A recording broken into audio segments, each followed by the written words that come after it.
Halo saudara-saudara, jumpa kembali bersama dengan Peniel Ministry dalam acara Wajah Allah.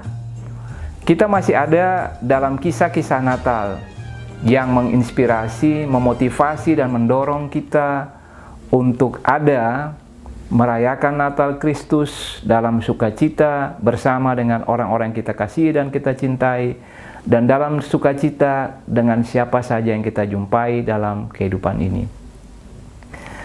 Saudara-saudara, kali ini kita akan berbicara tentang orang Majus. Orang Majus adalah salah satu kelompok orang yang menjumpai bayi Yesus beberapa saat setelah dia dilahirkan. Dan kisah tentang orang Majus ini hanya ada dalam Injil Matius. Matius 2 ayat 1 sampai dengan ayatnya yang ke-12. Para Majus menurut apa yang dikatakan oleh Alkitab dan apa yang merupakan penelitian berdasarkan hal-hal yang ditemukan adalah para imam Persia, ahli perbintangan yang dapat membaca petunjuk dari formasi bintang yang mewartakan kelahiran Sang Raja atau kelahiran Tuhan Yesus.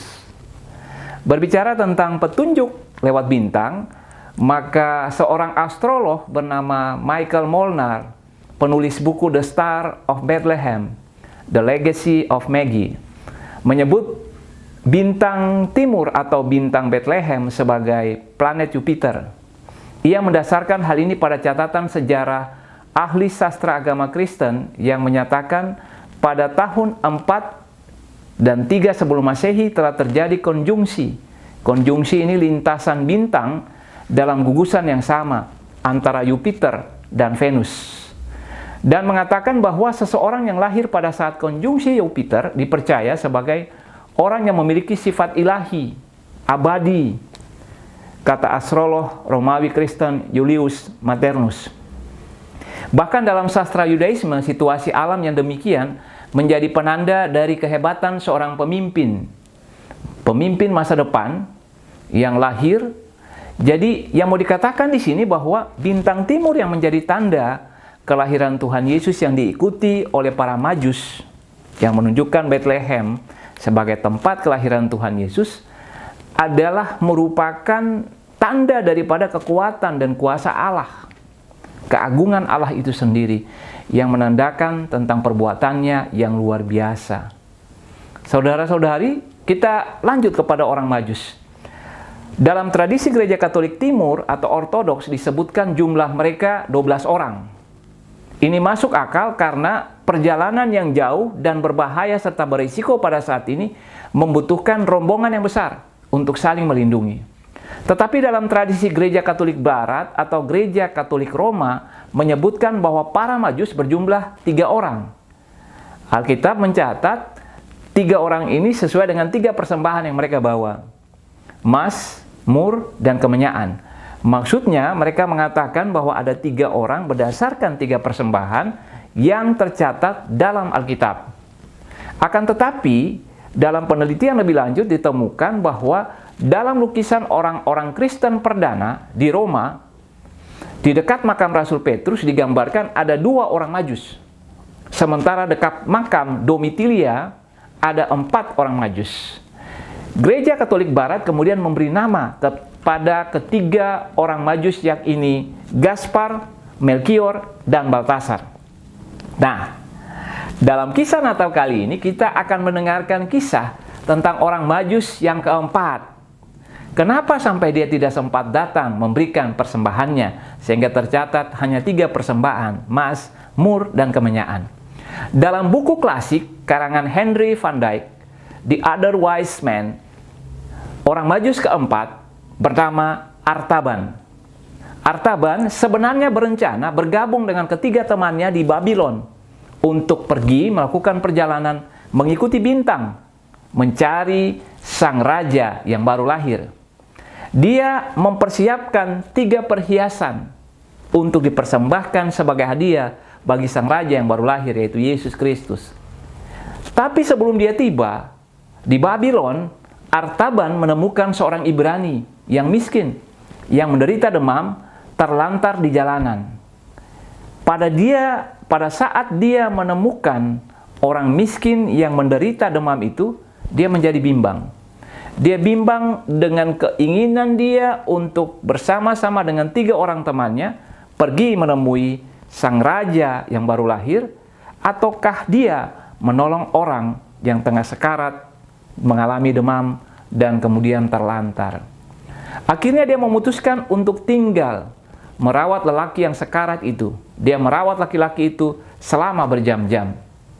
Pada saat kemudian dia selesai merawat, dia membawa orang itu ke tempat yang bisa menjadi tempat untuk orang itu dirawat dan dipulihkan. Ketika dia membawa orang itu dan kemudian dia tiba di kandang Bethlehem, dia menemukan bahwa rekan-rekannya, para Majus yang lain telah pergi, meninggalkan secarik catatan yang menganjurkan dia untuk mengikuti jalan ke arah padang gurun. Akan tetapi, setelah Artaban memberi pria yang sekarat itu perbekalannya, segala sesuatu dia siapkan sebelum dia meninggalkan laki-laki itu, dia kembali ke kota. Di kota, dia menjual salah satu dari ketiga perhiasannya dan membeli unta dan makanan. Di kota Bethlehem juga, dia bertemu dengan seorang perempuan yang ketakutan, sedang menggendong bayinya, lari menyelamatkan diri, dan berkata kepada Artaban, Yusuf dan Maria dan sang bayi telah pergi ke Mesir untuk melarikan diri dari para prajurit Herodes yang membunuh semua laki-laki bayi di kota itu. Dan perempuan itu tengah membawa bayinya untuk menyelamatkan diri. Apa yang dilakukan Artaban? Artaban dalam usaha untuk menyelamatkan bayi yang digendong oleh ibunya itu untuk lolos daripada pembunuhan yang dilakukan oleh para prajurit Herodes, dia lalu menawarkan sebuah batu berharga, batu rubi, kepada salah satu prajurit untuk menyelamatkan wanita itu dengan bayi yang tengah dia gendong. Artaban merasa senang untuk menolong perempuan itu dan bayi tadi. Tetapi pada satu sisi dia merasa sedih karena 2 hadiah yang ia siapkan untuk bayi Yesus telah terpakai. Artaban kemudian selama bertahun-tahun berkelana mencari bayi yang merupakan raja untuk disembah. Tetapi dia tidak menemukan sang raja. Sang bayi itu telah bertumbuh menjadi besar. Artaban terus mencari. Tetapi dalam perjalanan untuk mencari, menjumpai, dan dia berencana untuk memberikan satu batu tersisa, dia seringkali berjumpa dengan banyak orang miskin, orang sakit, orang lapar, yang harus diberi makan, diberi pakaian, dan harus dihibur. Dan tiap kali berjumpa dengan mereka, dia memberi mereka makan, dia memberi mereka pakaian, dan dia menghibur serta menguatkan mereka. Artaban dalam perjalanannya untuk berjumpa dengan sang raja itu, bertahun-tahun kemudian baru dia mendengarkan di Yerusalem. Pada saat dia sudah berambut putih, dia mendengar tentang seorang raja yang akan dihukum mati. Dia bergegas pergi ke Kalvari untuk menebus raja tersebut dengan perhiasan terakhirnya. Tapi apa yang terjadi? Sebelum bertemu dengan sang raja itu, dia kembali berjumpa dengan seorang wanita yang menjadi budak. Hati Artaban tergerak. Dia lalu menebus perempuan itu dengan batu berharga terakhir yang dia miliki, yang sebenarnya dia peruntukkan untuk sang raja itu. Dan dia berniat untuk menebus sang raja itu dari hukuman mati. Dia hendak melakukannya. Di akhir kisah daripada Artaban ini, Artaban kemudian menyesali kejadian-kejadian yang dia alami hingga tak bisa mempersembahkan persembahan yang terbaik untuk Tuhan Yesus, Raja di atas segala raja. Tetapi kisah Artaban tidak berakhir di situ. Artaban dalam perjalanan hidupnya sebelum memasuki masa akhir kehidupannya, dia berjumpa dengan Allah. Dan dalam perjumpaan yang dengan Allah menguatkannya dengan kata-kata, "Aku berkata kepadamu, sesungguhnya segala sesuatu yang kamu lakukan untuk salah seorang dari saudaraku yang paling hina ini, kamu telah melakukannya untuk aku.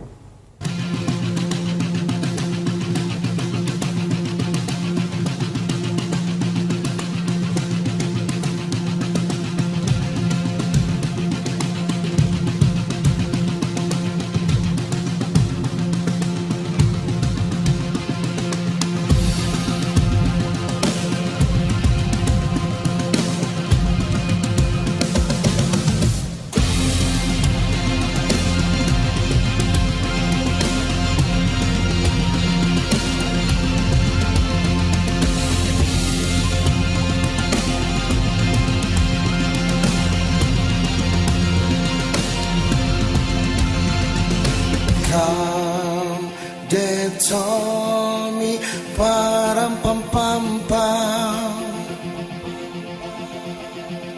a newborn king to see, param pam pam pam. Our fathers give, we bring, param pam pam pam, to lay before the king, param pam pam pam, ram pam pam pam, ram pam pam pam. So to honor him, param pam pam pam, when we come.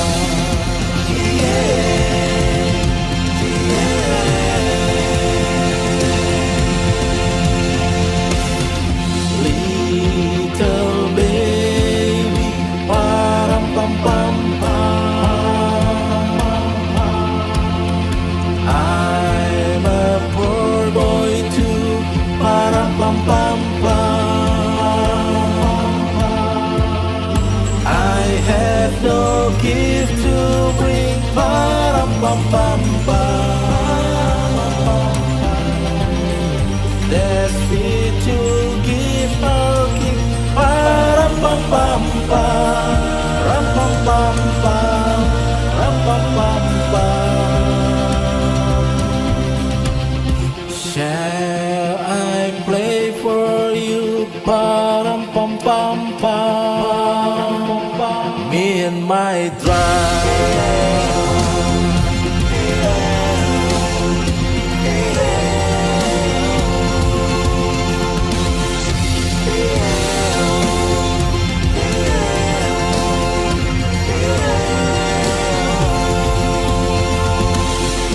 Mary Noy, param pam pam pam. Ox and lamb keep time, param pam pam pam. I played my drum for him, param pam pam pam. I played my best for him, param pam pam pam, ram pam pam pam, ram pam pam pam.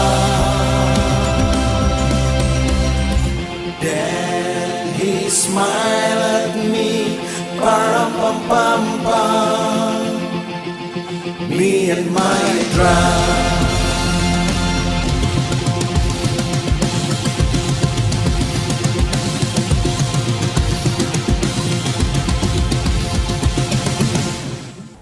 Saudara-saudara, kisah Artaban mengajarkan kepada kita makna Natal yang paling dalam, yang paling berkesan adalah bagaimana membawa kasih Allah ke dalam kehidupan setiap orang yang kita jumpai. Bagaimana menjadikan diri kita sebagai pribadi yang mau berbagi sukacita Natal itu dengan orang-orang yang kita jumpai dalam kehidupan ini. Terkadang orang mengatakan Natal terasa kurang gregetnya, kurang ramai, kurang berkesan. Bisa jadi bukan karena Natalnya yang kurang ramai, kurang berkesan, kurang greget. Tetapi bisa jadi karena Natal yang dirayakan tidak menjadi sebuah pemberian kepada orang lain, tetapi Natal yang dirayakan adalah sebuah kesibukan untuk memuaskan diri kita. Apa yang mesti saya makan pada saat Natal? Apa yang mesti saya pakai pada saat Natal? Malam Natal ini saya mesti mengikuti acara Natal di mana yang meriah. Liburan Natal kali ini saya mesti kemana? Memang hal-hal itu menambah semarak Natal. Tetapi itu bukan tujuan utama daripada Natal. Dan bila itu yang menjadi pusat perayaan Natal kita, maka kita akan kehilangan Natal yang berkesan. Sebab hati kita telah terkunci pada diri kita sendiri. Dan ini bertentangan dengan semangat Natal. Semangat Natal adalah semangat memberi, di mana Allah memberi dirinya bagi manusia, bagi Anda dan saya. Semangat Natal adalah semangat memberi. Natal akan terasa kuat, kencang, berkesan dalam diri kita bila kita mau keluar dari kesibukan kita yang mementingkan diri sendiri dan mengalihkannya dari diri kita kepada orang-orang di sekitar kita yang membutuhkan sentuhan kasih Natal. Firman Tuhan mengatakan, adalah lebih berbahagia memberi daripada menerima. Kekuatan kesan Natal akan lebih terasa bila kita keluar memperhatikan mereka yang kesepian di malam Natal. Cobalah perhatikan, penuhi kebutuhan mereka. Bawalah bingkisan atau bunga bagi lansia, orang tua yang sendirian, yang kesepian, yang mungkin di tengah hingar-bingar Natal, dia sendirian meringkuk di tempat tidurnya. Kunjungi dia, bawa bingkisan, bawa bunga, doakan dia. Datanglah kepada mereka yang berduka, hiburlah mereka yang kehilangan orang yang dikasihi. Mampir, sapa mereka, duduklah sejenak, bercengkrama dengan mereka, doakan mereka. Sisihkan uang yang Anda biasanya habiskan untuk membeli kembang api, untuk membeli pakaian, dan sisihkan itu, berikan kepada mereka yang membutuhkan makanan. Berilah kepada mereka yang membutuhkan pakaian, atau mungkin membutuhkan kebutuhan pokok yang tidak terpenuhi karena tingginya biaya hidup. Berikanlah apa yang mereka butuhkan. Ketika Anda melakukan hal itu, percayalah bahwa Natal kali ini akan sangat berkesan bagi Anda. Sebab ketika Anda melakukan hal itu, Anda akan melihat sukacita di hati orang yang Anda tolong mengalir kembali di hati Anda. Bahkan kenangan itu akan terus membekas, menjadi energi dalam diri Anda. Menjadi sebuah kekuatan yang selalu menghangatkan hati Anda. Lakukanlah itu, sebab ketika Anda melakukan itu, Anda telah menghidupkan kembali semangat Natal pertama saat Bayi Kudus itu datang dari sorga yang tinggi memberi diri kepada manusia yang hina. Artaban melakukan hal itu berulang kali. Orang Majus yang keempat itu melakukannya. Dia memang tidak menjumpai bayi Yesus, bahkan raja itu ketika dia dewasa. Tetapi dia melakukan apa yang raja di atas segala raja itu perintahkan. Dan sebenarnya Artaban telah memaknai seluruh perjalanan kehidupannya dengan melakukan apa yang raja itu perintahkan bagi seluruh pengikutnya. Saudara-saudari, ketika kita masih ada dalam semangat Natal, suasana Natal, kita diajak untuk melakukan hal-hal yang membawa kedamaian, kebaikan, ketenangan, memberi diri dalam segala sesuatu yang kita mampu kepada orang lain yang membutuhkan. Sebab ketika Anda melakukannya, Anda telah melakukan untuk Tuhan. Dan ketika Anda melakukan untuk Tuhan, Anda akan merasakan kedamaian dan ketenangan yang tidak bisa ditukar dengan apapun. Sejahtera sukacita Natal akan memberikan kekuatan kesan Natal dalam diri Anda yang menjadikan Natal Anda menjadi sangat berkesan. Saudara-saudari, kita akan berjumpa kembali bersama dengan penyiar misteri dalam acara Wajah Allah. Tapi dalam kesempatan menutup seluruh episode pada saat ini, saya mau mengucapkan selamat Tahun Baru 1 Januari 2021. Tuhan Yesus Kristus memberkati kita semua. Kamu dapat, kamu bisa. Tuhan memberkati. Shalom.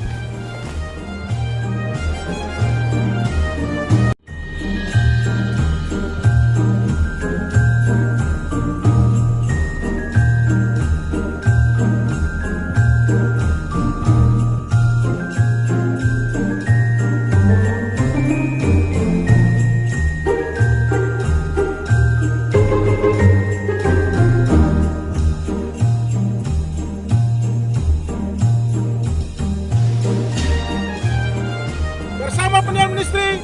Kamu dapat, kamu bisa.